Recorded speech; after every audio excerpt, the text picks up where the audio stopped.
ನಮಸ್ಕಾರ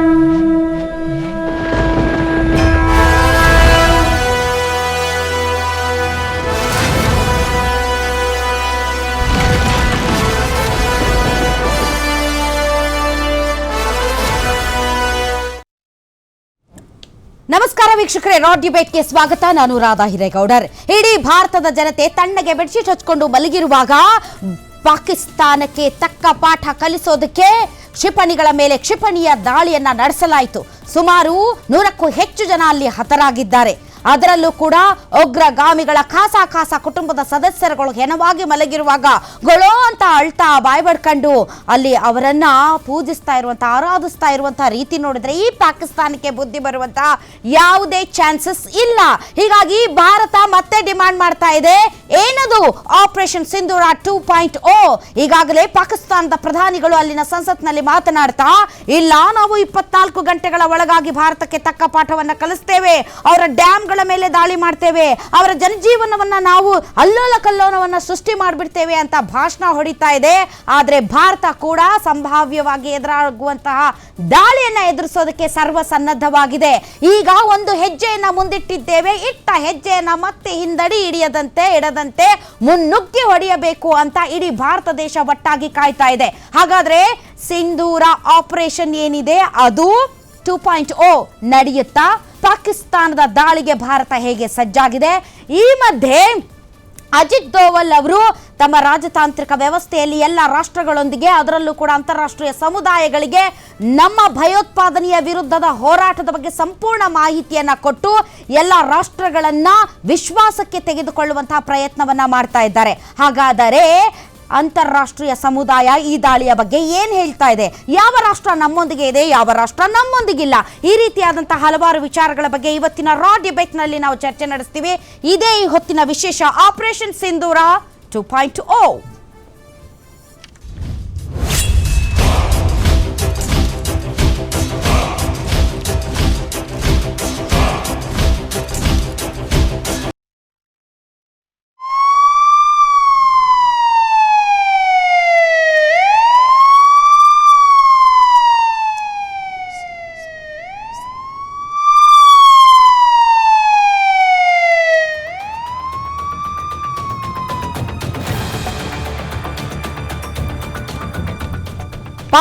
ಪಾಪಿ ಪಾಕಿಸ್ತಾನಕ್ಕೆ ಭಾರತದಿಂದ ತಕ್ಕ ಪಾಠ.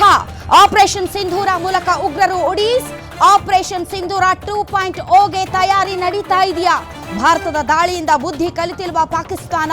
ಯುದ್ಧ ನಮ್ಮ ಉದ್ದೇಶ ಅಲ್ಲ, ಆದರೆ ಸುಮ್ಮನೆ ಇರಲ್ಲ. ಚೀನಾ ಮುಖಾಂತರ ಪಾಕಿಸ್ತಾನಕ್ಕೆ Bharat warning. China, America, Russia ಸೇರಿ ಹಲವು ರಾಷ್ಟ್ರಗಳ ಜೊತೆ ಭಾರತ ಮಾತುಕತೆ ನಡೆಸ್ತಾ ಇದೆ. ಆಪರೇಷನ್ ಸಿಂಧೂರ ಬಗ್ಗೆ ಮಾಹಿತಿಯನ್ನ ಹಂಚಿಕೊಂಡಿದ್ದಾರೆ ಅಜಿತ್ ದೋವೆಲ್ ಎಲ್ಲ ರಾಷ್ಟ್ರಗಳಿಗೆ ಫೋನ್ ಮಾಡಿ ಮಾತನಾಡುವ ಮೂಲಕ ಈ ದಾಳಿಯ ಸಂಪೂರ್ಣ ಮಾಹಿತಿಯನ್ನ ಕೊಟ್ಟಿದ್ದಾರೆ. ಇದು ಪಾಕಿಸ್ತಾನದ ವಿರುದ್ಧದ ಹೋರಾಟ ಅಲ್ಲ, ಅಲ್ಲಿಯ ನಾಗರಿಕರ ವಿರುದ್ಧದ ಹೋರಾಟ ಅಲ್ಲ, ಅಥವಾ ಸೇನೆಯ ವಿರುದ್ಧದ ಹೋರಾಟ ಅಲ್ಲ, ಇದು ಭಯೋತ್ಪಾದಕರ ವಿರುದ್ಧದ ಹೋರಾಟ. ಇಡೀ ಪ್ರಪಂಚ ಭಯೋತ್ಪಾದಕರ ವಿರುದ್ಧ ಸಹನೆಯನ್ನ ತೋರಿಸಬಾರದು ಅನ್ನುವಂಥ ಸಂದೇಶವನ್ನ ಭಾರತ ಅಂತಾರಾಷ್ಟ್ರೀಯ ಮಟ್ಟದಲ್ಲಿ ಕೊಟ್ಟಿದೆ. ಈ ವೇಳೆ ಚೀನಾದ ಜೊತೆಗೂ ಕೂಡ ಮಾಹಿತಿಯನ್ನ ರವಾನೆ ಮಾಡಿದ್ದಾರೆ ಅಜಿತ್ ದೋವೆಲ್. ಆ ಮೂಲಕ ಉಗ್ರರಿಗೆ ಕೊಡಬೇಕಾದಂತ ಖಡಕ್ ಎಚ್ಚರಿಕೆಯ ಸಂದೇಶವನ್ನ ಕೊಟ್ಟು ಆಗಿದೆ. ಪಾಕಿಸ್ತಾನ ಇಲ್ಲಿಗೆ ಬಾಲ ಬಿಚ್ಚದೆ ಸುಮ್ಮನಾದರೆ ಒಳಿತು. ಏನಾದ್ರೂ ಪ್ರತಿ ದಾಳಿ ನಡೆಸಿದರೆ ಪಾಕಿಸ್ತಾನದ ಕತೆ ಮುಗಿಯಿತು ಅಂತಾನೆ ತಿಳಿದುಕೊಳ್ಳಬೇಕು ಅನ್ನುವಂತ ನೇರ ಎಚ್ಚರಿಕೆಯನ್ನ ಪಾಕಿಸ್ತಾನಕ್ಕೆ ಅಜಿತ್ ದೋವೆಲ್ ಅವರು ಕಳುಹಿಸಿದ್ದಾರೆ. ಒಣ ಪೌರುಷವನ್ನ ಪ್ರದರ್ಶಿಸೋದನ್ನ ಬಿಟ್ಟು ತನ್ನ ಒಡಲಲ್ಲಿ ಇರುವಂತಹ ಉಗ್ರಗಾಮಿಗಳನ್ನ ಸದೆ ಬಡಿಯದೇ ಇದ್ದರೆ ಹೊಕ್ಕಿ ಸದೆ ಬಡಿತೀವಿ ಅನ್ನುವಂತಹ ಮಾಹಿತಿಯನ್ನ ರವಾನೆ ಮಾಡಿದ್ದಾರೆ. ಈ ಮಧ್ಯೆ ಪಾಕಿಸ್ತಾನ ಪ್ರಧಾನಿ ಶಹಬಾಜ್ ಶರೀಫ್ ಅದೇನು ಸೀರಿಯಸ್ ಆಗಿ ತಗೊಳ್ಬೇಕಾಗಿಲ್ಲ, ಬನ್ನಿ ಏನ್ ಮಾತಾಡಿದ ನಾವಯ್ಯ ನೋಡೋಣ. दिन गुजरे हैं, हर रोज इत्तला मिलती थी कि आज हिंदुस्तान के जहाज आएंगे और वो पाकिस्तान पर हमलावर होंगे. मैं आपको अल्लाह ताला के फजल करम से और दिल की अथाह गहराइयों से आपको और आपके दोस्तों से पूरे इस मौजूद ऐवान को और पाकिस्तान के 24 करोड़ अवाम को मुबारकबाद पेश करना चाहता हूं कि हमारी अफवाज पाकिस्तान 24 घंटे तैयार थी कि कब दुश्मन के जहाज उड़े, कब उनको हम उठा के समंदर में फेंक दें.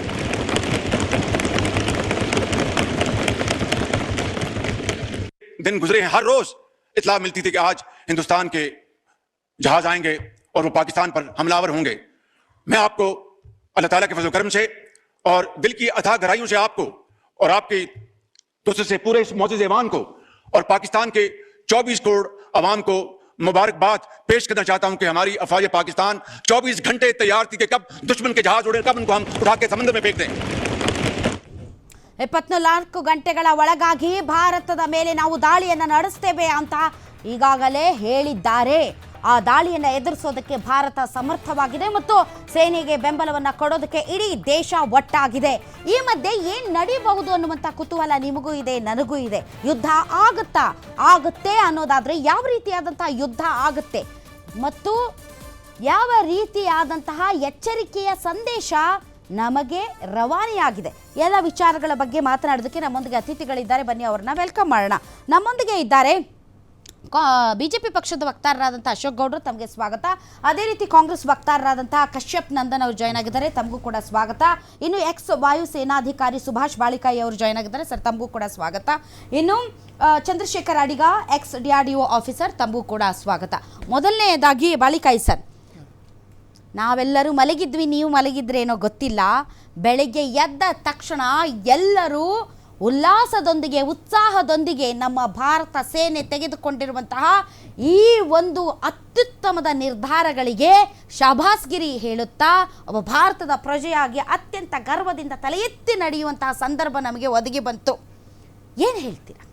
ನಾನು ಮೊದಲು ನಮ್ಮ ದೇಶದ ಸೈನಿಕರಿಗೆ ಮತ್ತು ನಮ್ಮ ಪೈಲಟ್ಸ್ಗಳಿಗೆ ಸಲ್ಯೂಟ್ ಕೊಡ್ತೀನಿ ಮತ್ತು ನಮ್ಮ ನಿರ್ಧಾರ ತೆಗೆದುಕೊಂಡಂಥ ನಮ್ಮ ಮಾನ್ಯ ಪ್ರಧಾನಮಂತ್ರಿಯವರಿಗೂ ಕೂಡ ನಾನು ಬಹಳ ಧನ್ಯವಾದ ಅರ್ಪಿಸ್ತೇನೆ. ಯಾಕಂದರೆ ಸುಮಾರು ವರ್ಷದಿಂದ 30 ವರ್ಷ ಆಯಿತು ನಮ್ಮ ಜೊತೆಗೆ ಅವರು ಕಾಲು ಕೆತ್ತಿ ನಮ್ಮ ಮೇಲೆ ಏನು ಆತಂಕವಾದಿ ಗತಿವಿಧಿಯನ್ನೆಲ್ಲ ಅವರು ಮಾಡ್ತಾ ಇದ್ದಾರೆ.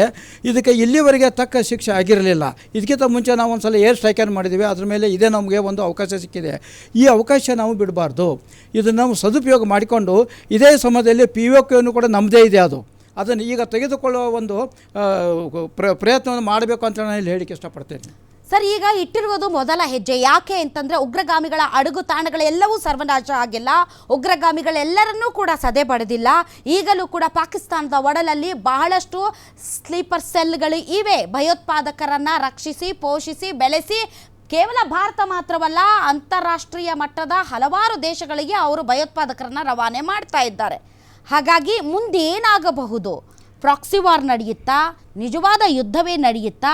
ಹಾಗಾದರೆ ಪಾಕಿಸ್ತಾನ ಸುಮ್ಮನೆ ಕೂತ್ಕೊಳ್ಳುತ್ತಾ? ಏನಾಗಬಹುದು ಅನ್ನೋದು ತಮ್ಮ ಊಹೆ? ಈಗ ಸದ್ಯಕ್ಕೆ 9 ಮಾತ್ರ ನಾವು ಸ್ಲೀಪರ್ ಸೆಲ್ಗಳನ್ನ ನಾಶ ಮಾಡಿದ್ದೇವೆ ಪಾಕಿಸ್ತಾನದಲ್ಲಿ, ಉಗ್ರಸ್ಥಾನಗಳನ್ನು. ಇನ್ನು ಟೋಟಲ್ ಎಲ್ಲ 28 ಇವೆ. ಉಳಿದವುಗಳನ್ನು ಕೂಡ ನಾವು ಸದ್ಯದಲ್ಲಿ ನಾವು ನಾಶ ಮಾಡ್ತೇವೆ. ಇದಾದಮೇಲೆ ಅವ್ರದ್ದು ಏನಾದರೂ ಪ್ರತಿಕ್ರಿಯೆಯನ್ನು ಬರೋಕ್ಕೆ ಸಾಧ್ಯನೇ ಇಲ್ಲ, ಯಾಕಂದರೆ ಅವರೆಲ್ಲ ಅಷ್ಟೊಂದು ಶಕ್ತಿ ಸಾಮರ್ಥ್ಯನೂ ಇಲ್ಲ. ಪ್ರತಿಕ್ರಿಯೆ ಏನಾದರೂ ಆದರೆ ಅಂತೂ ಅವರಂತೂ ಉಳಿಲಿಕ್ಕೆ ಸಾಧ್ಯ ಇಲ್ಲ ಅಂತ ನಾನು ಹೇಳಿಕ್ಕೆ ಇಷ್ಟಪಡ್ತೇನೆ. ಶಕ್ತಿ ಸಾಮರ್ಥ್ಯಗಳ ಅಂದರೆ ಸರ್ ಚಂದ್ರಶೇಖರ್ ಸರ್, ಅವ್ರ ಹತ್ರನೂ ಕೂಡ ಖಂಡಾಂತರ ಕ್ಷಿಪಣಿಗಳಿವೆ, ಅವ್ರ ಹತ್ರನೂ ಪರಮಾಣು ಇದೆ. ಸೊ ಈ ಎರಡೂ ದೇಶಗಳ ಒಂದು ಸೇನಾ ಬಲಾಬಲವನ್ನು ನಾವು ಪರೀಕ್ಷೆ ಮಾಡಿದಂಥ ಸಂದರ್ಭದಲ್ಲಿ ಭಾರತ ಪಾಕಿಸ್ತಾನಕ್ಕಿಂತ ಅದು ನೆಕ್ಸ್ಟ್ ಲೆವೆಲ್ಗಿದೆ, ಅದರಲ್ಲಿ ಎರಡು ಮಾತಿಲ್ಲ. ಆದರೆ ನಮಗೆ ಹಾನಿ ಮಾಡಬಹುದಾದ ಶಕ್ತಿ ಅವರಿಗಿದೆ ಅನ್ನುವಂಥ ಅರಿವು ನಮಗಿರಬೇಕು. ಆ ಒಂದು ಹಾನಿಯ ಪ್ರಮಾಣ ಎಷ್ಟು ಏನು ಅನ್ನೋದೇ ಈಗಿರುವಂಥ ಅತಿ ದೊಡ್ಡ ಪ್ರಶ್ನೆ. ಏನು ಅವರು ಪಾಕ್ನ ಪ್ರಧಾನಿಗಳು ಸಂಸತ್ನಲ್ಲಿ ಎಲ್ಲರ ಹತ್ರ ಚಪ್ಪಾಳೆ ಗಿಟ್ಸೋದಕ್ಕೆ 24 ಗಂಟೆಗಳೊಳಗೆ ನಾವೇನೋ ಮಾಡಿಬಿಡ್ತೀವಿ ಅಂತ ಹೇಳ್ತಿದ್ದಾರಲ್ಲ, ಆ ಥರದ ಎಕ್ಸ್ಟ್ರೀಮ್ ಸ್ಟೆಪ್ಸ್ ಪಾಕಿಸ್ತಾನ ತಗೊಳ್ಬೋದು. ಯಾಕೆಂದರೆ ಯಾವುದೇ ಒಂದು ರಿಟಾಲಿಯೇಟ್ ಆದಾಗ ಅಲ್ಲಿ ಆ್ಯಕ್ಷನ್ ಆಗಿದೆಯಲ್ಲ, ಈಗ ಆದಮೇಲೆ ಅವರು ಜಗತ್ತಿನಾದ್ಯಂತ ತಮ್ಮ ಏನು ಮಾನವನ್ನು ಇಟ್ಕೊಳ್ಳಿಕ್ಕೋಸ್ಕರ ಏನಾದ್ರು ಮಾಡೇ ಮಾಡ್ತಾರೆ. ಆವಾಗ ಏನಾಗುತ್ತೆ ಅಂದರೆ ಅವರು ನಮ್ಮನ್ನು ಏನು ಮೇನ್ ಏನು ಡೆವಲಪ್ಮೆಂಟ್ ಆಗಿದೆ, ಬ್ರಿಡ್ಜ್ಗಳಿರ್ಬೋದು, ಡ್ಯಾಮ್ಗಳಿರ್ಬೋದು, ಅವ್ರು ಹೇಳಿದಾಗೆ ಅಟ್ಯಾಕ್ ಮಾಡಲಿಕ್ಕೆ ಪ್ರಯತ್ನ ಮಾಡ್ತಾರೆ ಅವರು 100% ಮಾಡ್ತಾರೆ. 24 ಗಂಟೆ ಹೇಳಿದ್ದಾರೆ, ಒಂದು ಸ್ವಲ್ಪ ಟೈಮ್ ಆಗ್ಬೋದು. ಆದರೆ ನಮ್ಮ ಸೇನೆ, ನಮ್ಮ ಏನು leadership capacity and decision making ಇದೆ, ಅದ್ರ ಮುಖಾಂತರ ನಾನು ಏನು ಹೇಳಲಿಕ್ಕೆ ಇಷ್ಟಪಡ್ತೇನೆ ಅಂದರೆ, ಏನೇ ಮಾಡಿದ್ರು ಸಹ ನಾವು ಅಲ್ಲಿ ನಮ್ಮ ಇದಕ್ಕೆ ಅವ್ರ ಮಿಸೈಲ್ ಇರ್ಬೋದು, ಏನಿರಲು ನಮ್ಮ ಗಡಿ ಪ್ರವೇಶ ಆಗಲಿಕ್ಕೆ ಬಿಡಲ್ಲ. ಅಷ್ಟು ನಮ್ಮ ಸೇನೆ, ವಾಯುಸೇನೆ ಮತ್ತು ನೇವಲ್ ಎಷ್ಟು ಸ್ಟ್ರಾಂಗ್ ಇದೆ, ನಾವು ಅದನ್ನು ತಡಿತೇವೆ. ಸರ್, ಈಗ ಬರಲಿಕ್ಕೆ ಬಿಡಲ್ಲ ಇಲ್ಲಿ. ನಾವೀಗ ಮಾಡಿರೋದು ಪಾಕ್ ಸೇನೆಯ ವಿರುದ್ಧ ಅಲ್ಲ, ನಾವು ಕ್ಷಿಪಣಿಗಳ ನಾವು ಭಯೋತ್ಪಾದಕರ ವಿರುದ್ಧ ಮಾಡಿರುವಂತಹ ಹೋರಾಟ ಇದು. ನಾವು ಭಯೋತ್ಪಾದಕರ ಹುಟ್ಟಡಗಿಸೋದಕ್ಕೆ ಮಾಡಿರುವಂತಹ ಇದು ಏನು ಕ್ಷಿಪಣಿ ದಾಳಿ.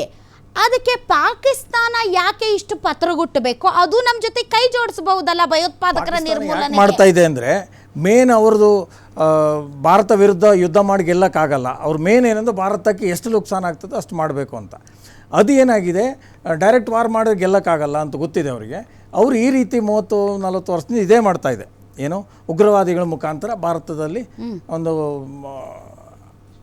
ಅಶಾಂತಿಯನ್ನು ಮಾಡೋದು ಮತ್ತು ಭಾಳಷ್ಟು ಹೆದರಿಕೆಯನ್ನು ಹುಟ್ಟಿಸುವಂಥದ್ದು ಒಂದು ಪ್ರಯತ್ನ. ಆ ಪ್ರಯತ್ನಕ್ಕೆ ಈಗೇನು ನವಾಜ್ ಶರೀಫ್ ಹೇಳಿದ್ದಾರೆ ಅದೇ ರೀತಿ ಅವ್ರು ಮಾಡಲಿಕ್ಕೆ ರೆಡಿ ಮಾಡ್ಕೊಂಡಿದ್ದಾರೆ. ಯಾಕಂದರೆ ಮೇನ್ ಅವ್ರದ್ದು ಮಾಸ್ಟರ್ ಮೈಂಡ್ ಏನಿದೆ ಅಲ್ಲಿ ಆರ್ಮಿ ಮುಖಾಂತರನೇ ಇವರು ಟ್ರೈನ್ ಆಗ್ತಾರೆ. ಅಲ್ಲಿಂದೇ ಲಾಂಚ್ ಪ್ಯಾಡಿಗೆ ಬರ್ತಾರೆ ರಿಕ್ರೂಟ್ಮೆಂಟು ಮತ್ತು ಟ್ರೈನಿಂಗು ಮತ್ತು ಲಾಂಚ್ ಪ್ಯಾಡ್ ಅಲ್ಲಿಂದೇ ನಮ್ಮ ಬಾರ್ಡ್ರಲ್ಲಿ ಎಂಟ್ರಿ ಕೊಡ್ತಾರೆ. ಅದಕ್ಕೇನೆಂದರೆ ಕವರ್ ಫೈರ್ ಕೊಟ್ಟು ಹೇಗೋ ಮಾಡಿ ಅವ್ರು ಹೆಂಗೆ ಸರ್ ದಾಳಿ ಮಾಡ್ತಾರೆ? ಯಾಕೆ ಅಂತಂದರೆ ಅಲ್ಲಿ ನಾವು ದಾಳಿ ನಡೆಸಿರೋದು ಭಯೋತ್ಪಾದಕರ ಮೇಲೆ. ಹಾಗಾದರೆ ನಮ್ಮಲ್ಲೇನಾದರೂ ಆ ಥರ ಸ್ಲೀಪರ್ ಸೆಲ್ಸ್ ಇದ್ದಾವ?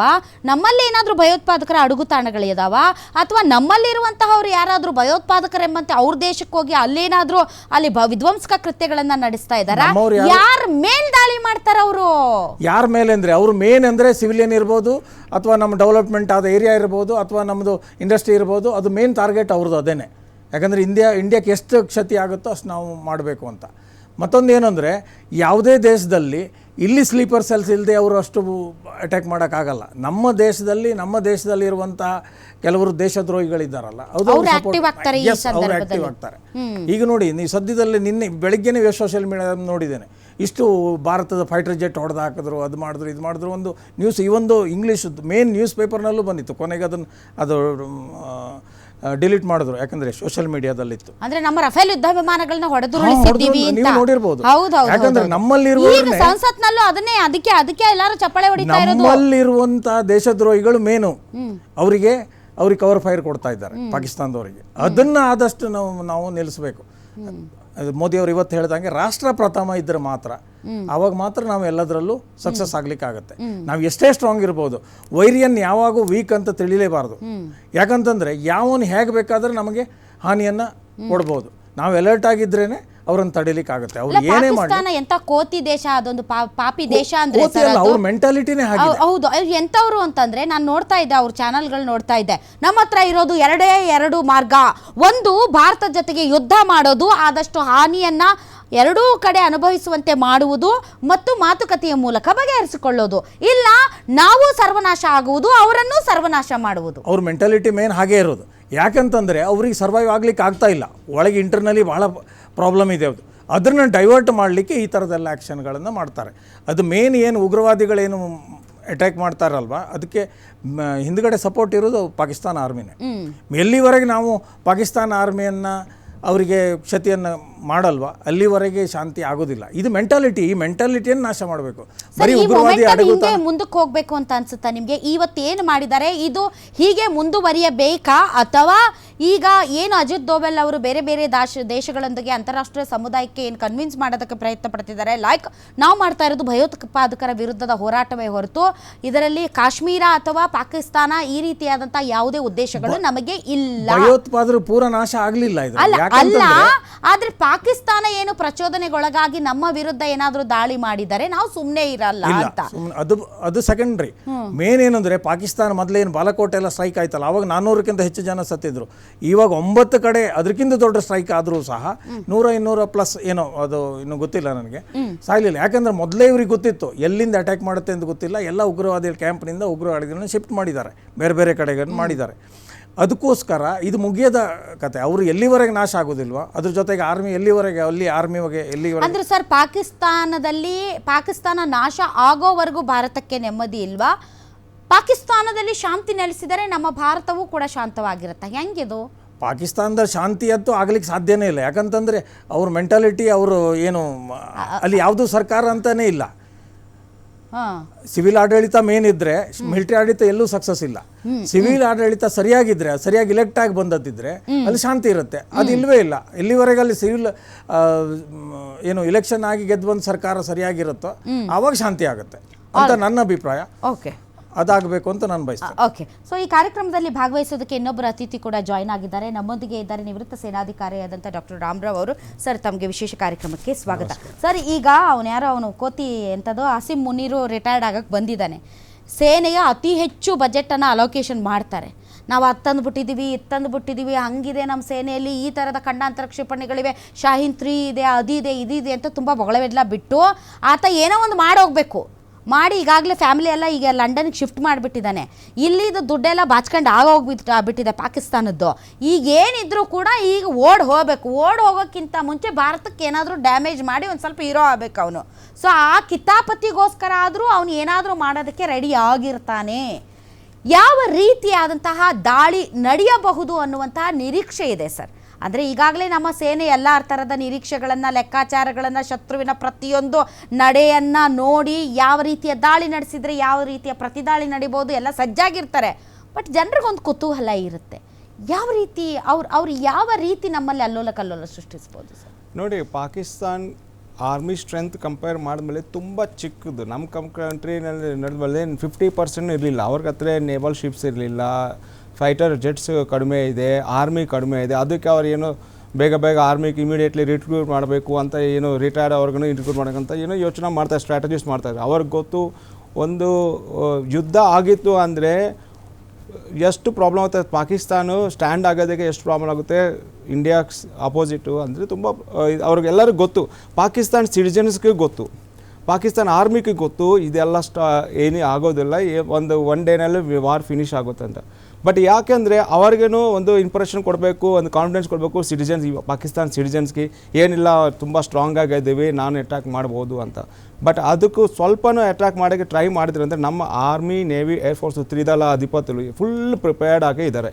ಯಾಕೆಂದರೆ ಅವ್ರು ಸ್ವಲ್ಪ ಅಟ್ಯಾಕ್ ಮಾಡೋದಕ್ಕೆ ಒಂದು ಮಿಸೈಲ್ ಬಿಟ್ಟಿದ್ರು ಅಂದರೆ 100 ಮಿಸೈಲ್ ರೆಡಿ ಮಾಡೋಕ್ಕೆ ಅಟ್ಯಾಕ್ ಮಾಡೋಕ್ಕೆ ರೆಡಿ ಆಗಿದ್ರೆ ನಮಗೆ ಅಟ್ಯಾಕ್ ಪವರು ಎಷ್ಟಿದೆ ಅಂದರೆ ಆಲ್ ಓವರ್ ವರ್ಲ್ಡ್ ಗೊತ್ತು, ಎಲ್ಲರಿಗೂ ಗೊತ್ತು ಎಷ್ಟು ಸ್ಟ್ರಾಂಗ್ ಇದೆ. ಬಟ್ ಏನಂದರೆ ಸುಮ್ಮನೆ ಸ್ಟೇಟ್ಮೆಂಟ್ ಮಾಡೋಕ್ಕೂ ಒಂದು ಕಾನ್ಫಿಡೆನ್ಸ್ ಈ ಸಿಟಿಜನ್ ಕೊಡೋಕ್ಕೆ ಇದೆಲ್ಲ ಸ್ಟೇಟ್ಮೆಂಟ್ ಮಾಡ್ತಾರೆ. ಬಟ್ ಅವರು ಏನು ಮಾಡೋಕ್ಕೆ ಸಾಧ್ಯನೇ ಇಲ್ಲ. ಬಟ್ ಏನೋ ಸ್ವಲ್ಪ ಚಿನ್ನ ಪುಟ್ಟ ಏನೋ ಚಿಕ್ಕದೇನೋ ಮಾಡ್ಬೋದು, ಬಟ್ ಅದಕ್ಕೂ ರಿಟ್ಯಾಲಿಯೇಟ್ ಮಾಡೋಕ್ಕೆ ಪ್ರಿಪೇರ್ಡ್ ಆಗೇ ಇದ್ವಿ. ಫುಲ್ ಫೆನ್ಸಿಂಗ್ನಲ್ಲಿ ಸ್ಟ್ರಾಂಗ್ ಆಗಿದ್ದಾರೆ, ಫುಲ್ ಕೋಸ್ಟಲ್ ಏರಿಯಾನೆಲ್ಲ ಶಿಪ್ಸ್ ರೆಡಿ ಆಗಿದ್ದಾವೆ. ಗುಜರಾತ್ನಲ್ಲಿ ಇದೆಲ್ಲ ಫುಲ್ ಕೋಸ್ಟಲ್ ಏರಿಯಾನಲ್ಲಿ army, navy, air force full ready ಆಗಿ ಇಟ್ಟಿದ್ದಾರೆ. Full free hand, prime minister full free hand ಕೊಟ್ಟಿದ್ದಾರೆ. ನೀವು ಏನು ಮಾಡ್ಕೊಂಡ್ರು ಮಾಡ್ಕೊಳ್ಳಿ, ನಿಮ್ಮದು ಫುಲ್ ಫ್ರೀ ಹ್ಯಾಂಡ್ ಕೊಡ್ತಾಯಿದ್ವಿ. ಬಟ್ ಸ್ಟ್ರಾಂಗಾಗಿ ರಿಟ್ಯಾಲಿಯೇಷನ್ ಮಾಡಬೇಕು. ಯಾಕೆ ಇದು ಏನು ಮಾಡ್ತಾ ಇದ್ದಾರೆ ಅಂದರೆ ಪ್ರತಿಯೊಬ್ಬ ಸಿಟಿಜನ್ಸ್ ಇಂಡಿಯಾನ ವೆಯ್ಟ್ ಮಾಡ್ತಾಯಿದ್ದಾರೆ, ಏನು ಮಾಡ್ತಾರೆ ಅವ್ರಿಗೆ ರಿಟ್ಯಾಲಿಯೇಟ್. ನಮ್ಮದು ಇಂಡಿಯಾ ಎಷ್ಟು ಚೆನ್ನಾಗಿ ಮಾಡ್ಬೋದು ಈ ವಾರ್ ಅಂತ ಯಾರಿಗೂ ಗೊತ್ತಿರಲಿಲ್ಲ. ಯಾಕೆ 1917ನಲ್ಲಿ ಒಂದು ವಾರ್ ಆಗಿತ್ತು, ಇಂಡೋ ಬಾಂಗ್ಲಾದೇಶ್ ವಾರು. ಅದು ಬಾಂಗ್ಲಾದೇಶಕ್ಕೆ ಫ್ರೀ ಮಾಡೋಕ್ಕೆ. ಆದಮೇಲೆ ಸದ್ಯಕ್ಕೆ ಈ ಜನ್ರೇಷನ್ ಯಾರನ್ನೂ ಇಂಡಿಯಾ ಹೇಗೆ ಮಾಡ್ಬೋದು ವಾರ್ ಅಂತ ಯಾರಿಗೂ ಐಡಿಯಾನೇ ಇಲ್ಲ. 15 years ಬ್ಯಾಕ್ ವಾರ್ ಸ್ಟ್ರಾಟಜಿಗೆ ಇವತ್ತು ಸಾಫಿಸ್ಟಿಕೇಟೆಡ್ ಎಕ್ವಿಪ್ಮೆಂಟ್ಸ್ಗೆ ನಿಮ್ಗೆ ಎಲ್ಲರೂ ಗೊತ್ತಿರ್ಬೋದು, ತುಂಬ ಡಿಫೆನ್ಸ್ ಎಕ್ವಿಪ್ಮೆಂಟ್ಸ್ ಇಂಪೋರ್ಟ್ ಮಾಡಿ ರೆಡಿಯಾಗಿ ಇಟ್ಟಿದ್ದಾರೆ. ಅದೆಲ್ಲ ರೆಡಿ ಮಾಡೋಕ್ಕೆ, ಅಟ್ಯಾಕ್ ಮಾಡೋಕ್ಕೆ ಇದು ಒಂದು ಆಪರ್ಚುನಿಟಿ, ನಮ್ಮದು ಸ್ಟ್ರೆಂತ್ ತೋರ್ಸೋಕ್ಕೆ ಪಾಕಿಸ್ತಾನ ಮೇಲೆ ಇದು ಒಂದು ಒಳ್ಳೆ ಆಪರ್ಚುನಿಟಿ ಅಂತ ಹೇಳ್ತಾನೆ. ಯುದ್ಧ ಆದಮೇಲೆ ಈ ಥರ ಮಾಡಬೇಕಂದ್ರೆ ನೆಕ್ಸ್ಟ್ ಟೈಮ್ ಪರಿಸ್ಥಿತಿ ನಿರ್ಮಾಣ ಆಗಿದೆಯಾ ಸರ್? ಕಂಪ್ಲೀಟ್ ಆಗಿ ಸಿಚುವೇಶನ್ ಕನ್ಸ್ಟ್ರಕ್ಟ್ ಮಾಡಿ ರೆಡಿ ಆಗಿದೆ. ಇದು ಎಲ್ಲ ನಮ್ಗೆ ಯಾವಾಗೂ ಹಿಸ್ಟ್ರಿನಲ್ಲಿ ನೋಡಿದ್ರೆ ಇಂಡಿಯಾ ಯಾವಾಗೂ ಅಟ್ಯಾಕ್ ಮಾಡಿಲ್ಲ, ಯಾವ ದೇಶದಲ್ಲಿ ಅಟ್ಯಾಕ್ ಮಾಡಲಿಲ್ಲ. ಫಸ್ಟ್ ಯಾಕಂದ್ರೆ ನಾವು ಹಲವಾರು ಒಪ್ಪಂದಗಳನ್ನು ಮಾಡ್ಕೊಂಡಿದ್ದೇವೆ. ಶಿಮ್ಲಾ ಒಪ್ಪಂದ ಆಯಿತು, ಆ ಒಪ್ಪಂದ ಆಯಿತು, ಈಗಾಗಲೇ ಗಡಿಗಳನ್ನು ನಾವು ಈಗಾಗಲೇ ಗುರುತಿಸ್ಕೊಂಡಿದ್ದೇವೆ, LOC ಅಂತ ಹೇಳ್ತೇವೆ. ಸೊ ಈ ಒಂದು ಗಡಿ ರೇಖೆಯನ್ನು ದಾಟಿ ಯಾರು ಮೊದಲು ಹೋಗ್ತಾರೋ ಅವರು ಈ ಒಂದು ಒಪ್ಪಂದಗಳನ್ನು ಮುರಿದ ಹಾಗೆ.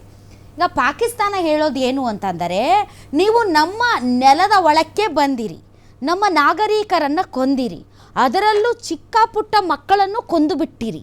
ಆ ಮೂಲಕ ಅಂತಾರಾಷ್ಟ್ರೀಯ ಸಮುದಾಯದಲ್ಲಿ ಅಯ್ಯೋ ಪಾಪ ನಮ್ಮ ಮೇಲೆ ಯಾವ ರೀತಿ ದಾಳಿ ನಡೆದಿದೆ, ನಮ್ಮ ಚಿಕ್ಕ ಚಿಕ್ಕ ಮಕ್ಕಳನ್ನೂ ಕೂಡ ಬಿಟ್ಟಿಲ್ಲ ಅನ್ನುವಂಥ ಒಂದು ಪಾಪದ ಕೂಸಿನಂತೆ ಅವರು ತಮ್ಮನ್ನು ತಾವು ಬಿಂಬಿಸ್ಕೊಳ್ಳೋಕ್ಕೆ ಪ್ರಯತ್ನ ಪಟ್ಟರು.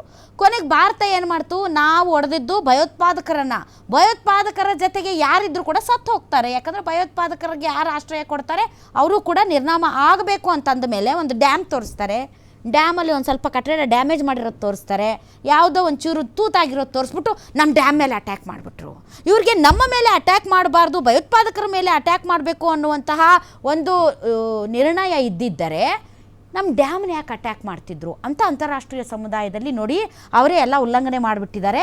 ಈಗ ರಿಟಾಲಿಯೇಟ್ ನಾವು ಮಾಡಲೇಬೇಕು, ನಾವೇನು ಕೈ ಕಟ್ಟು ಕೂತ್ಕೊಂಡಿಲ್ಲ ಅಂತ. ಎಂತೆಂಥ ಕಂತ್ರಿ ಬುದ್ಧಿ ಓಡಿಸುತ್ತೆ ಸರ್ ಇದು ಪಾಕಿಸ್ತಾನ.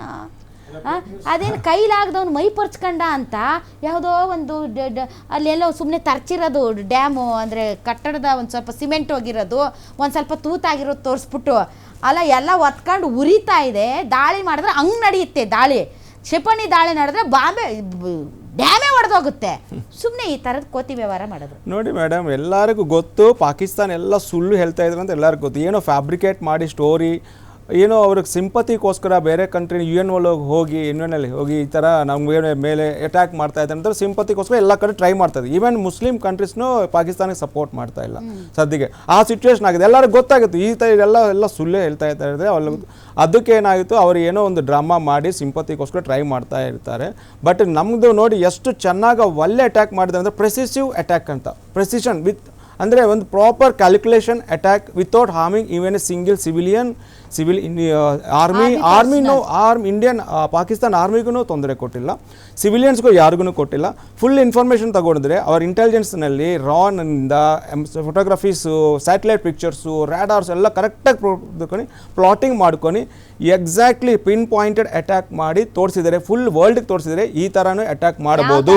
ಎಲ್ಲೆಲ್ಲಿ ಮಾಡಿದ್ದೀವಿ, ಯಾಕೆ ಮಾಡಿದ್ದೀವಿ, ಅದು ಯಾವ ಭಯೋತ್ಪಾದಕ ಸಂಘಟನೆಯ ನೆಲೆ ಮತ್ತು ಯಾವ ರೀತಿಯಾದಂತಹ ಉಗ್ರಗಾಮಿಗಳು ಅಲ್ಲಿ ಇರ್ತಾರೆ ಅನ್ನುವ ಕಂಪ್ಲೀಟ್ ಡೀಟೇಲ್ಸ್ ಕೊಟ್ಟರು. ಬಟ್ ನನಗೆ ತುಂಬ ಖುಷಿಯಾಗಿದ್ದು ಇಬ್ಬರು ಹೆಣ್ಣು ಮಕ್ಕಳು ನಾನು ನಿಲ್ಲಿಸಿ ಇಡೀ ಪ್ರಪಂಚಕ್ಕೆ ಒಂದು ಉತ್ತರ ಕೊಟ್ರಲ್ಲ. ಹೆಣ್ಣು ಮಕ್ಕಳು ಯಾರಿಗೇನು ಕಡಿಮೆ ಇಲ್ಲ ಭಾರತದಲ್ಲಿ. ಸಿಂಧೂರ ಆಪರೇಷನ್ ನೋಡಿ, ಒಂದು ಹೆಣ್ಣು ಮಕ್ಕಳು ಸಿಂಧೂರ ಆಪರೇಷನ್ 2 ಲೇಡೀಸು ಒಂದು ಮೇಜರ್ ಆರ್ಮಿನಿಂದ ಒಂದು ಏರ್ಫೋರ್ಸ್ ಸ್ಕ್ವಾಡ್ರನ್ ಲೀಡರು ಇಬ್ಬರು ಸೇರಿಸಿ ಅಟ್ಯಾಕ್ ಮಾಡಿ ನಮ್ಮ ಥರ ಒಂದು ಹೆಣ್ಣು ಮಕ್ಕಳಿಗೆ ನಾನು ನ್ಯಾಯ ಮಾಡ್ತಾ ಇದ್ದೀನಿ ಅನ್ನೋ ಒಂದು ಸ್ಯಾಟಿಸ್ಫ್ಯಾಕ್ಷನ್ ಇರುತ್ತೆ. ಹೆಣ್ಣು ಅಬಲೆ ಅಲ್ಲ ಸಬಲೆ ಅಂತ ನೋಡ್ಕೊಳ್ಳಿ ಅಂತ ಪ್ರೂವ್ ಮಾಡಿ ತೋರಿಸಿದ್ರೆ ಫಸ್ಟ್ ಟೈಮ್ ಮೀಡಿಯಾನಲ್ಲಿ. ಸುಂದರ ವಾಟ್ ಅ ನೇಮ್, ನಿಜಕ್ಕೂ ಫಿದಾ ಆಗೋದೆ ನಾನಂತೂ. ನಾನು ಮೋದಿ ಅವರು BJP ಸರ್ಕಾರಕ್ಕೆ ಫಿದಾ ಆಗೋದೆ, ಇವತ್ತು ಮೆಚ್ಕೊಂಡೆ. Hats off. ಆ ಹೆಸರು ಎಷ್ಟು ಗಟ್ಟಿ ಇದೆ ಸರ್ ಅಂದರೆ ಆ ಒಂದು ರಿಯಲಿ ಅವರು ನಾರಿ ಶಕ್ತಿ ಯಾವಾಗಲೂ ಮಾತಾಡ್ತಾ ಇರ್ತಾರೆ. ಇವತ್ತು ನಿಜವಾದ ನಾರಿ ಶಕ್ತಿ ಇಡೀ ಪ್ರಪಂಚ ಕಾಯ್ತಾ ಇತ್ತು. ಇವತ್ತು ಸೇನೆ ಏನು ಹೇಳುತ್ತೆ, ಯಾವ ರೀತಿಯಾದಂಥ ದಾಳಿ ಮಾಡ್ತೀವಿ ಅಂತ ಹೇಳುತ್ತೆ ಅಂತ ನಾನು ಅನ್ಕೊಂಡೆ. 3 ದಳದ ಅಧಿಕಾರಿಗಳು, ಹಿರಿಯ ಅಧಿಕಾರಿಗಳು ಕೂತ್ಕೊಂಡು ಏನೋ ಹೇಳ್ತಾರೆ ಅಂತ. ಆದರೆ ಇಬ್ಬರು ಹೆಣ್ಮಗಳು, ಅದು ಕೂಡ ಒಬ್ಬ ಹಿಂದೂ, ಒಬ್ಬ ಮುಸ್ಲಿಂ. ನಾನು ಹಿಂದೂ ಇರ್ಬೋದು, ನಾನು ಮುಸ್ಲಿಂ ಇರ್ಬೋದು, ದೇಶದ ವಿಚಾರ ಬಂದರೆ ನಾವೆಲ್ಲ ಒಂದೇ.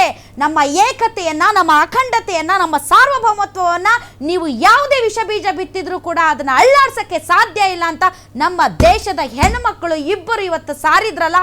Hats off, great. ನಾನು ಒಬ್ಬ ಹೆಣ್ಮಗಳಾಗಿ ನನಗೆ ತುಂಬ ಪ್ರೌಡ್ ಫೀಲಿಂಗ್. ಸರ್, ಇವರು ಅಶೋಕ್ ಗೌಡ್ರೆ ನಿಮ್ಮನ್ನು ಲಾಸ್ಟ್ ಮಾತಾಡ್ಸಿ. ಕಶ್ಯಪ್ ನಂದನ್ ಸರ್, ಭಾಳ ಜನ ಕೇಳೋದು ಕಾಂಗ್ರೆಸ್ಗೆ ಇವತ್ತು, ಸರ್ ಪ್ರೂಫು ಸಾಕಾ ಬೇಕಾ, ಪ್ರೂಫು ಸಾಕಾ ಬೇಕಾ ಅಂತ. ಯಾಕೆ ಅಂತಂದರೆ ಪ್ರತಿ ಸಲ ನೀವು ಪ್ರೂಫ್ ಕೇಳ್ತೀರಿ. ಕೇಳಬಾರ್ದು ಅಂತಲ್ಲ, ಪ್ರಜಾಪ್ರಭುತ್ವ ವ್ಯವಸ್ಥೆಯಲ್ಲಿ ಕೇಳಬೇಕು, ಪ್ರಶ್ನೆಗಳನ್ನು ಮಾಡಬೇಕು. ಆದರೆ ಆ ಪ್ರಶ್ನೆಗಳು ನೀವು ಕೇಳೋಕ್ಕಿಂತ ಮುಂಚೆನೇ ಶತ್ರು ದೇಶ ಪಾಕಿಸ್ತಾನನೇ ಕೊಟ್ಟುಬಿಟ್ಟಿದೆಯಲ್ಲ, ಅದಕ್ಕೆ ಆ ಪ್ರಶ್ನೆ. ನೋಡಿ, ಪ್ರತಿಪಕ್ಷವಾಗಿ ಅಂದಿನ ಸಮಯಕ್ಕೆ ಅನುಗುಣವಾಗಿ ನಾವು ಏನೇನು ಪ್ರಶ್ನೆ ಕೇಳಬೇಕು, ಪ್ರಜಾಪ್ರಭುತ್ವದಲ್ಲಿ ಎಲ್ಲರಿಗೂ ಪ್ರಶ್ನೆ ಮಾಡೋ ಹಕ್ಕಿದೆ. ಅವತ್ತೇನಾಗಿತ್ತು, ಇವತ್ತು ಬೇರೆ ಇದೆ. ನೋಡಿ, ಇನ್ಸಿಡೆಂಟ್ ಆದ ದಿನವೇ ನಮ್ಮ ಪ್ರತಿಪಕ್ಷದ ನಾಯಕ ನಮ್ಮ ರಾಹುಲ್ ಗಾಂಧಿ ಮತ್ತು ಖರ್ಗೆ ಸಾಹೇಬರು ಸರ್ಕಾರ ಏನು ನಿರ್ಧಾರ ತಗೊಂಡ್ರು ನಾವು ಜೊತೆಗಿರ್ತೀವಿ, ಏನಾರ ತಗೊಳ್ಳಿ ನಿರ್ಧಾರ, we will stand behind the government ಅಂತ ಹೇಳಿದ್ರು. ನಮ್ಮ ಉನ್ನತವಾದ ಬಾಡಿ CWCಲಿ ಒಂದು ಇಮಿಡಿಯೇಟಾಗಿ ಒಂದು ಮೀಟಿಂಗು ಕರೆದು ಸಿಂಗಲ್ ಲೈನ್ ರೆಸಲ್ಯೂಷನ್ನು ಪಾಸ್ ಮಾಡಿದ್ವಿ.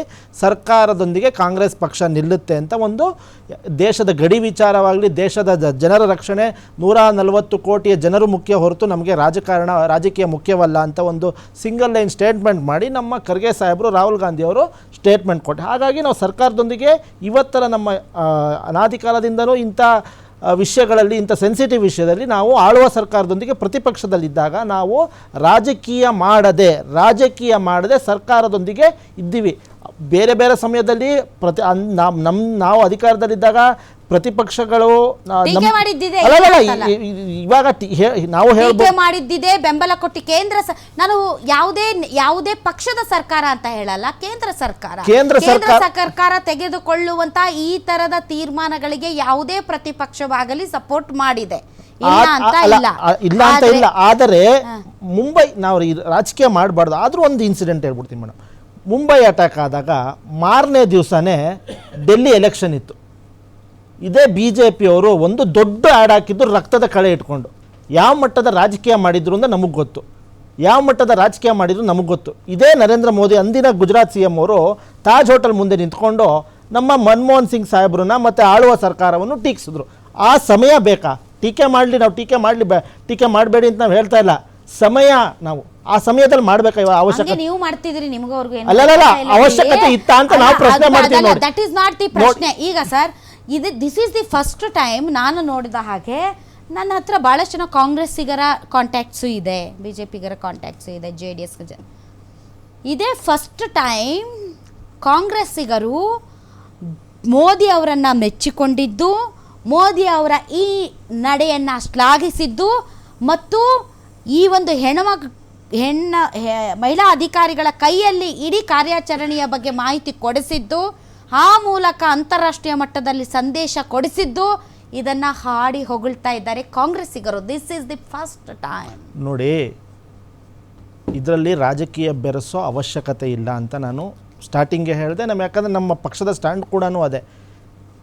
ಸರ್ಕಾರದ ವತಿಯಿಂದ ಭಯೋತ್ಪಾದಕ ರಾಷ್ಟ್ರ ಪಾಕಿಸ್ತಾನಕ್ಕೆ ದಿಟ್ಟವಾಗಿ ಏನು ನಿರ್ಧಾರ ತಗೊಂಡ್ರು ನಾವು ನಿಂತಿದ್ದೀವಿ ಅಂತ ಹೇಳಿದ್ದೀವಿ.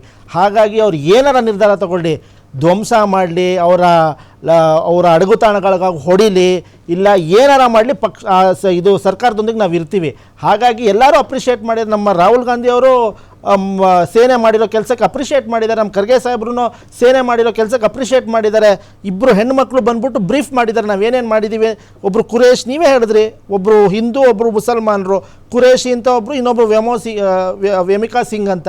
ತುಂಬ ನಮಗೆ ಒಂದು ಹೆಣ್ಮಕ್ಳು ಒಂದು ಇಡೀ ಜಗತ್ತಿಗೆ ನಾವು ಮೆಸೇಜ್ ಕೊಟ್ಟಿದ್ದೀವಿ. ನಮ್ಮ ನಾರಿ ಶಕ್ತಿ ನಮ್ಮ ದೇಶದಲ್ಲಿ ದಿಟ್ಟ ಒಂದು ಉತ್ತರ ಕೊಡ್ಬೋದು ಅಂತ ನಾವು ಜಗತ್ತು ಮುಂದೆ ನಾವು ಒಂದು ಮೆಸೇಜ್ ಪಾಸ್ ಮಾಡಿದ್ದೀವಿ.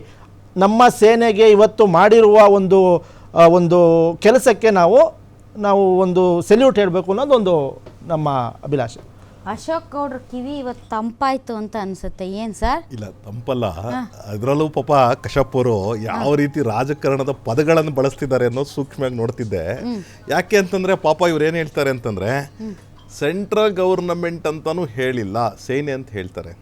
ಅಂದ್ರೆ ನಾನು ಏನು ಕೇಳ್ತೀನಿ ಅಂದ್ರೆ ಇಲ್ಲಪ್ಪ ನಾವು ಪ್ರಧಾನಿ ಅಂತ ಹೇಳ್ಬೋದಾಗಿತ್ತಲ್ಲ, ಮೋದಿ ಅಂತ ಮೆನ್ಷನ್ ಮಾಡಬಹುದಾಗಿತ್ತಲ್ಲ, ಬಿಜೆಪಿ ನೇತೃತ್ವದ ಕೇಂದ್ರ ಸರ್ಕಾರ ಅಂತ ಬರಿಬಹುದಾಗಿತ್ತಲ್ಲ, ಸೇನೆ ಸೇನೆ ಸೇನೆ ಅಂತ ಸೇನೆಗೆ ಸೀಮಿತವಾಗಿ ಹೇಳಿದ್ರಲ್ಲ ಅಂತ.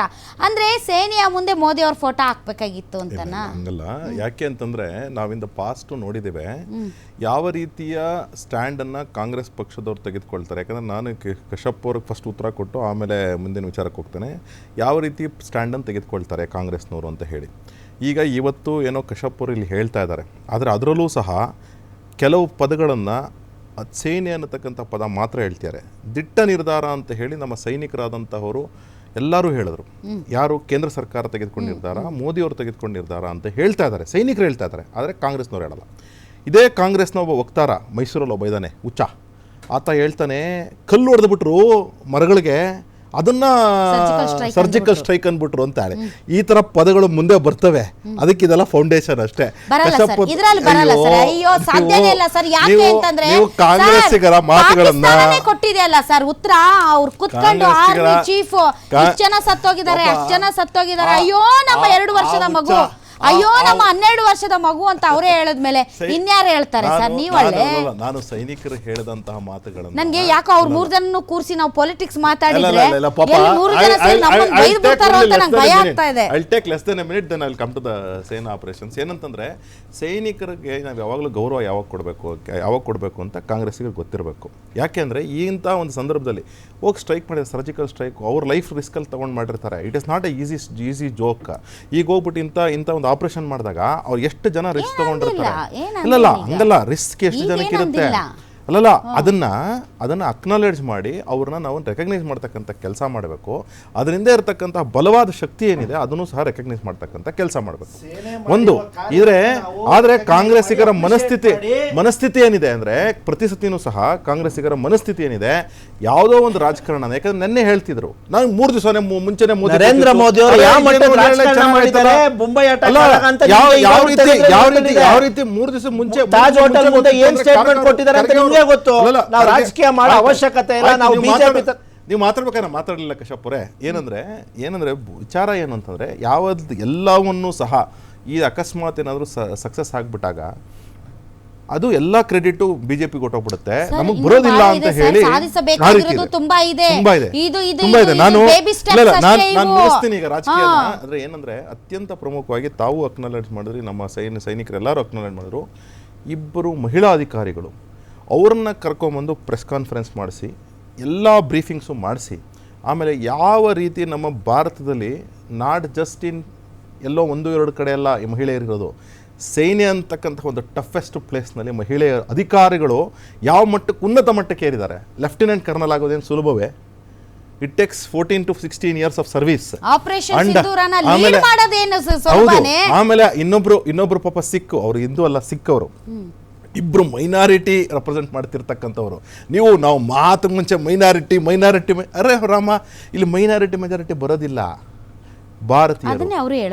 ಭಾರತೀಯರು ಇವರು ಭಾರತೀಯರು. ನೀವು ಬಿಜೆಪಿ ಸ್ಟ್ಯಾಂಡ್ ಬೇರೆ ಇರುತ್ತೆ, ಭಾರತೀಯರು ಕರೆಕ್ಟ್ ಆಗಿರುತ್ತೆ. ಅಲ್ಲಲ್ಲ, ಭಾರತೀಯರು ಇವರು. ಆಮೇಲೆ ಭಾರತೀಯ ನಾರಿ ಶಕ್ತಿ ಇದು. ಅವ್ರ ಪಾಪ ಮುಸ್ಲಿಂ ಅನ್ನತಕ್ಕಂಥದ್ದು, ಸಿಖ್ ಅಂತಕ್ಕಂಥದ್ದು ಬರಲ್ಲ. ಭಾರತೀಯ ಒಬ್ಬ ಮಹಿಳೆ.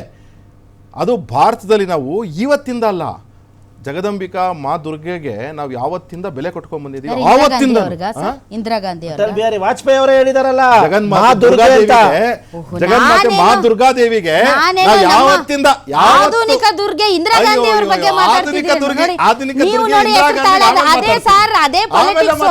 ಮೋದಿ ಅವರ ಹೆಸರು ತಗೊಳ್ಳೋದಕ್ಕೆ ಅವ್ರು ಹೆಂಗೆ ಹಿಂದೆ ಮುಂದೆ ನೋಡ್ತಾರೋ ಹಂಗೆ ನೀವು ಇಂದಿರಾ ಗಾಂಧಿ ಅವರ ಹೆಸರು ತಗೊಳ್ಳೋಕ್ಕೂ ಹಿಂದೆ ಮುಂದೆ ನೋಡಿದ್ರೆ, that is the difference. Let's not talk politics ಬೇಡ. Break and will come back. ನಾವೀಗ ಮುಂದೇನಾಗುತ್ತೆ ಅನ್ನೋದನ್ನ ಮಾತಾಡೋಣ ಸರ್. ಜನ ಭಯ ಪಡ್ತಾ ಇದ್ದಾರೆ. ಈಗ ನಿಮ್ಗೆ ಗೊತ್ತಿಲ್ಲ. ಈಗ ನೋಡಿ, ನನ್ನ ಫ್ರೆಂಡ್ ಒಂದು ಮೆಸೇಜ್ ಕಳಿಸಿದಾಳೆ. ತುರ್ತು ಪರಿಸ್ಥಿತಿಯಲ್ಲಿ ನೀವು ಹೇಗೆ ತಯಾರಾಗಬೇಕು, ನೀವು ಏನೇನನ್ನ ಮನೆಯಲ್ಲಿ ಇಟ್ಟುಕೊಳ್ಳಬೇಕು, ಔಷಧಿಗಳು, ಬ್ಯಾಟರಿಗಳು, ರೇಡಿಯೋಗಳು ಮತ್ತು ಡ್ರೈ ಫ್ರೂಟ್ಸು, ಡ್ರೈ ಫುಡ್. ನಿಮ್ಮ ಫ್ರೆಂಡ್ ಹೇಳ್ತಾ ಇದ್ದೀನಿ, ಶಕ್ತಿ ಪಾಕಿಸ್ತಾನಕ್ಕಿಲ್ಲ. ಅಕಸ್ಮಾತ್ ಚೈನಾಗೆ ಏನಾದ್ರು ಶಕ್ತಿ ಇದ್ರೆ ನಾವು ಚೈನೀಸ್ ಪ್ರಾಡಕ್ಟ್ ನ ಬೈಕಾಟ್ ಮಾಡೋಣ. ಪಾಕಿಸ್ತಾನಕ್ಕೆ ಏನು ಶಕ್ತಿ ಇಲ್ಲ.